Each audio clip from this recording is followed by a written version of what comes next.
It happened during what was supposed to be a perfect family photo shoot, the kind my mother loved to orchestrate.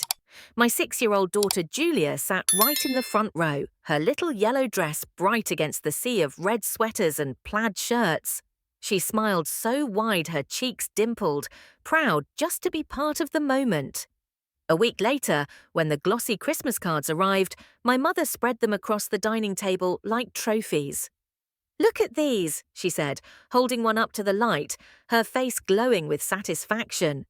Julia rushed forward, eager to see herself. She adored photos, loved feeling included, seen. But the second she looked, her smile froze. Her eyes darted over the faces, cousins, grandparents, her Aunt Becky and Uncle Jason, all smiling perfectly in place. And then came the question that cracked my heart in two. "Mum, where am I?" At first, I thought she must have missed herself. I took a card, looked closer, then another. My chest tightened. She wasn't hidden or cropped out by mistake. She was gone, completely erased. Her hand had been tucked into her cousin Jessie's that day. I remembered it clearly, but now Jessie's hand just hovered strangely, cut at an odd angle. The floorboards where Julia had stood had been copied, pasted, and stretched over the spot she'd occupied. This wasn't a glitch. Someone had intentionally paid to have her removed. Julia's small fingers trembled as she flipped through card after card. "Maybe I'm hiding," she whispered. "Maybe I'm behind someone." Then her voice cracked. "But I was there." She dropped the cards and looked at me, eyes brimming. "Why am I not in any?" I pulled her close, holding her shaking shoulders while fury burned cold beneath my skin. She was 6 years old, and she already knew what it meant to be erased. Across the room, my mother adjusted one of the cards on the mantel, admiring it like nothing was wrong. "The colours look so clean this year," she said smugly. My phone buzzed with a new message in the family group chat. "Becky, finally looks uniform, like my child had been a stain they'd wiped away." Julia wiped her face and whispered, "But I was smiling." No one answered, and my dad muttered something about wanting it tidy. Then my mother said it, calm, dismissive, cruel. We all agreed it was better this way. Her dress didn't fit, it stood out, it ruined the picture. "It's not personal," Julia's lips trembled. "But I was smiling," she repeated softly. The silence that followed felt suffocating. I wanted to tear those cards to pieces, but instead I just held my daughter and made a promise. This would be the last time anyone erased her. That night, while everyone else admired their picture-perfect illusion, I sat awake thinking. And by morning, I knew exactly what I was going to do. My mother's smile faded when she opened her Christmas gift the next day. Becky had always been the investment. I'd always been the labour. It started early. Piano lessons for her, mops for me. When Grandma needed help, I was the one called upstairs, while Becky was too busy. By high school, the favouritism was open and unapologetic. When Becky wanted something, she got it. When I asked for anything, I got a chore instead. When Grandma's knees failed, I helped her bathe and eat. Becky's excuse? Soccer practice. My father never questioned it. "Becky already has 3 activities," he said once without looking up from his paper. "Do you want to drain us dry?" My mother had smirked. "You learn plenty of lessons cleaning." Becky polished. I disappeared. When she married Jason, my parents practically threw a parade. They helped with the down payment for their house, paid for furniture, even the new counters Becky wanted 6 months later. I watched it all quietly, bitter, yes, but not surprised. Becky had always been their masterpiece. I was just background noise. When I fell in love in my 20s, I thought maybe that would change. Spoiler, it didn't. He wasn't perfect. We'll just call him the disappearing act, but I thought we were building something. We weren't married yet, but we talked about moving in together. I worked up the courage one night to ask my parents for a little help with rent. Not a house, just rent. "You don't need it," my mother said flatly. "Stay here." There's space.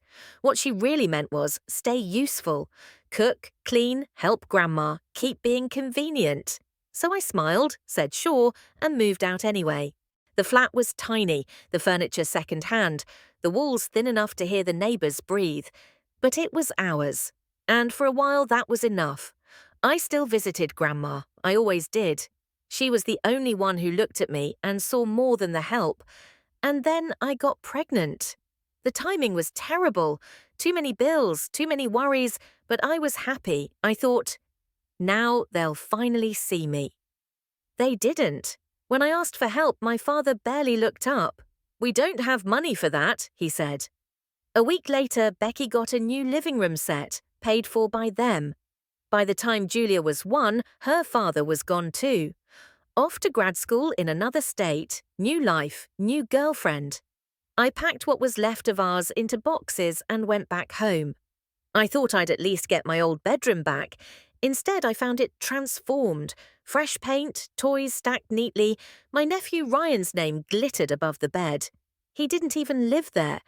Becky's childhood room, though, untouched, a shrine.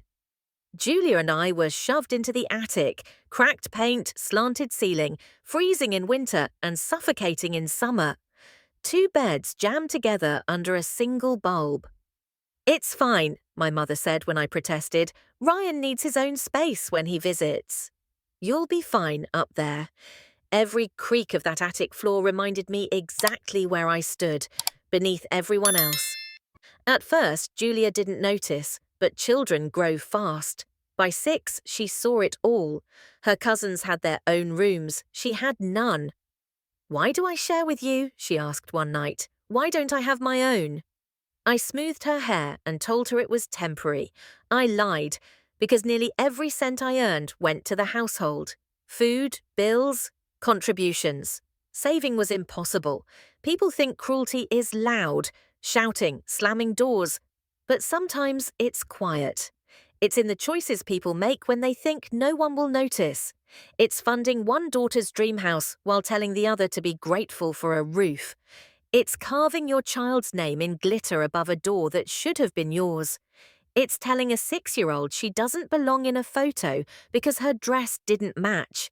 That kind of silence, it screams. And I could feel it building. Because what had started with me was now targeting Julia. And I wasn't going to let it happen again. That night, I lay awake beside my sleeping daughter, her tiny hand clutching her stuffed bunny. Every creak above us felt like the house whispering, "You'll never escape." But I decided I would. I opened my phone, scrolled through messages, and found one from a friend who worked at a bar downtown. They'd been looking for night staff. I typed before I could stop myself. "Do you still need someone? I'll take the shifts. Send." If I had to work myself into the ground, I would. Freedom had a price, and I was finally ready to pay it. Before bed, I crept to Grandma's room. Her lamp was still on, the soft yellow glow spilling under the door. She was sitting up, glasses low on her nose, doing her crossword puzzle. "Can't sleep?" she asked, not looking up. I smiled faintly. "You know me." I sat on the edge of her bed and handed her one of the Christmas cards. She studied it, frowning, then saw it, or rather saw what wasn't there. Her lips pressed together. "Julia was there," she said. "Yes," I replied quietly. "Front row, yellow dress." But apparently yellow didn't match the uniform. She sighed, set the card aside. I told her about the job, about the plan. "I can't keep her here," I said, my voice shaking. "Not when they treat her like this. I'll work nights, save we'll leave Grandma, watched me for a long time." Then she said, calm and cryptic, "You won't need to do that." "What do you mean?" I asked. "Just leave it with me," she said, turning back to her crossword. I didn't understand then. I just kissed her cheek and went back to the attic, still planning my escape. The next morning, everything changed. When I came downstairs, a small box sat on the table, neatly wrapped as if it had always been there. "A gift from Grandma," my mother said, already smiling as she peeled the ribbon away. Inside wasn't jewelry or cookies. It was a stack of papers. Her smile vanished. My father stepped closer, reading over her shoulder. His mouth fell open. I leaned forward and caught the header, Legal Seals, Official Formatting. Before anyone could speak, Grandma appeared in the doorway, cane in one hand, lawyer beside her. "It's not a joke," she said evenly. "That's an eviction notice. And I've changed my will. Megan and Julia will have this house. You'll get nothing." Silence shattered the room. My parents froze. Julia clutched my hand. Then the shouting began. "You can't do this," my mother screamed. "You're not in your right mind." My father tried to reason, his voice suddenly soft. "Think about what you're saying. Think about the family." Grandma didn't flinch. "I am thinking about the family," she said. "I'm thinking about the child you tried to erase." The lawyer cleared his throat. "Everything's drafted and signed. It stands." My father's knees buckled. I didn't know whether to laugh or cry. After years of being invisible, someone had finally seen me, and my daughter, and decided we mattered. For the first time, the silence in that house wasn't my punishment. It was their consequence. The house fell into a heavy, unnatural quiet after Grandma's words.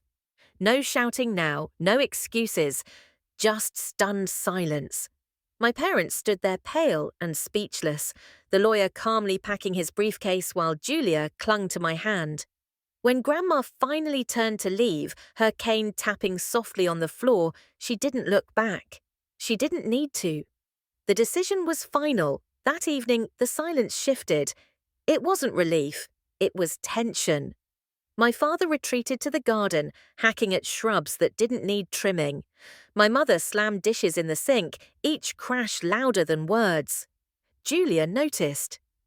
"Is it over now?" she whispered that night in the attic. I wanted to tell her yes. I wanted to promise her peace, but I knew better. "Not yet," I said quietly, brushing her hair from her face, because silence like that never lasts. It's just the calm before the next storm. And the storm arrived 3 mornings later, a sharp knock, firm, deliberate. When I opened the door, 2 uniformed officers stood on the porch beside a woman with a clipboard, Adult Protective Services. My stomach dropped. My mother appeared behind me instantly, voice dripping with fake sweetness. "Oh, officers, thank you for coming. We were so worried." The taller officer cleared his throat. "We received a report of possible elder abuse in this household. We'll need to speak to everyone separately." Elder abuse. Of course, I didn't need a confession to know who'd made the call. They separated us. Grandma was escorted to her room. Julia was led to the kitchen by the female officer, her little hand clutching her stuffed bunny. I sat on the couch, the clipboard woman across from me. My mother hovered nearby, whispering words like confused and unsafe. My blood ran cold. They weren't just trying to smear me. They were trying to destroy me.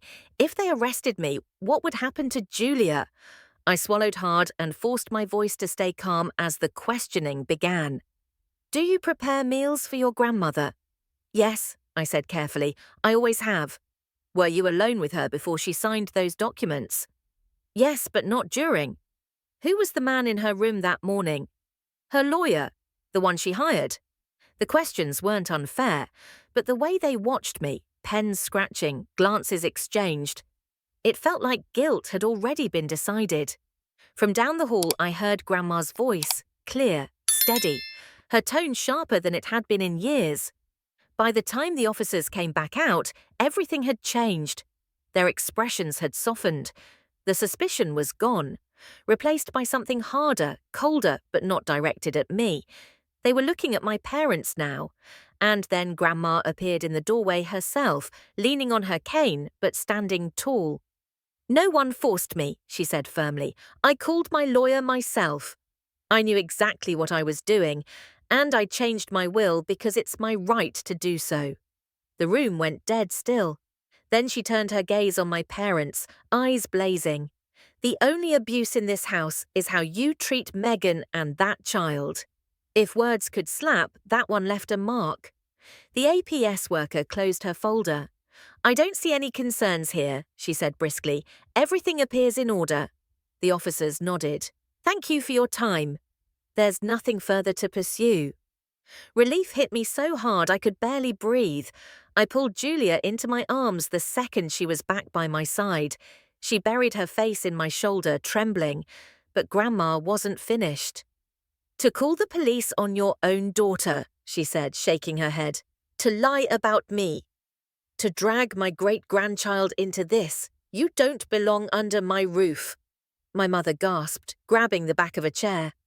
My father opened his mouth, but nothing came out. "You'll move out," Grandma said flatly. "I don't care how, but you will." It wasn't a threat. It was an order. For the first time in my life, my parents had no words.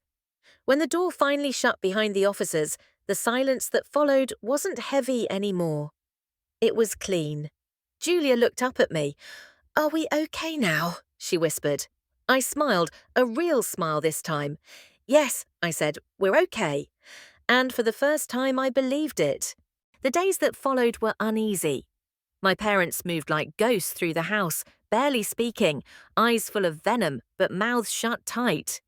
Then, one morning, the quiet cracked. They cornered me in the kitchen. "You'll regret this," my mother hissed. "We'll make sure they take Julia from you," my father added, his voice low and threatening. I didn't flinch, but Julia heard them. She was sitting on the stairs, clutching her bunny, her eyes wide. That was it, the final straw. The next morning, Grandma made another call. By noon, 2 officers were back at the door, this time carrying papers, a no-contact order. "You'll have to leave," Grandma said coldly, "and you'll leave Megan and Julia alone." No shouting, no drama, just the sound of zippers and suitcases. They left under police supervision. That night, Julia slept straight through. Her first full night's rest in weeks. 6 months passed. Word travels fast in families like ours. One afternoon, a cousin called, whispering like she was sharing a secret. "Your parents asked Becky for help," she said. Of course they had. The golden child, the investment. "And?" I asked. "She told them money's tight." Money's tight. After everything they gave her, house deposit, renovations, furniture, now she couldn't spare a dime. I shouldn't have laughed, but I did. By the end of the month, new whispers reached me. My parents had been seen at a shelter. Later, someone said they'd moved into a run-down rental on the edge of town. The irony was brutal. After years of treating us like we didn't belong, they'd finally become the outsiders. Now Julia and I live downstairs with Grandma. Julia has her own little room, soft yellow walls, drawings taped everywhere.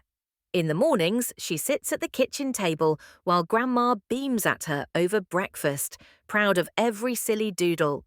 We're not rich, we don't live in luxury. But for the first time in my life, we're safe. We're a family. The house feels lighter now. No shouting, no tension, no ghosts. Just laughter. Sometimes I still find old photos tucked in drawers, the ones where Julia was erased. I don't throw them away.